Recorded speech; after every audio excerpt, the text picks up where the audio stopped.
Highlight చేశారు. లేకపోతే 7 కోట్ల బోనస్ కోసం 15 లక్షల లంచం. ఏదైతే విజయవాడ రైల్వే డివిజన్లో సిగ్నలింగ్ విభాగంలో సీనియర్ సెక్షన్ ఇంజనీర్ 15 లక్షల లంచం తీసుకుంటూ సిబిఐకి దొరికిపోయారు. వివరాలను సిబిఐ అధికారులు ఆదివారం వెల్లడించారు. విజయవాడలో chief signal and telecommunications engineer కార్యాలయంలో బాపిరాజు సీనియర్ సెక్షన్ ఇంజనీర్గా పనిచేస్తున్నారు. గతంలో గుంతకల్లు డివిజన్లో పనిచేసిన ఈయన కొద్ది నెలల క్రితం విజయవాడ డివిజన్కి బదిలీపై వచ్చారు. డివిజన్ పరిధిలో 179 కోట్ల విలువైన ఆటోమేటిక్ బ్లాక్ సిగ్నలింగ్ పనుల టెండర్ను 2 కాంట్రాక్ట్ సంస్థలు జాయింట్ వెంచర్ కింద దక్కించుకున్నాయి.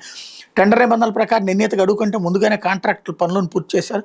దీనికి సంబంధించి వాళ్ళకి రైల్వే శాఖ నుంచి 7 కోట్ల బోనస్ రావాల్సి ఉంది. దీనికోసం ఫైల్ మీద సంతకాలు చేసి ముందు వేసిన తేదీని మార్చడంతో పాటు నగదు విడుదల మీద లైన్ క్లియర్ చేయడానికి 15 లక్షల లంచం ఇవ్వాలని బాపిరాజు బేరం పెట్టారు.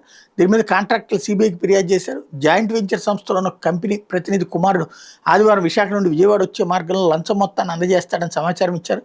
ఈ డబ్బు తీసుకోవడానికి చందు అనే ప్రైవేట్ వ్యక్తిని బాపిరాజు సహాయకుడిగా నియమించుకున్నారు.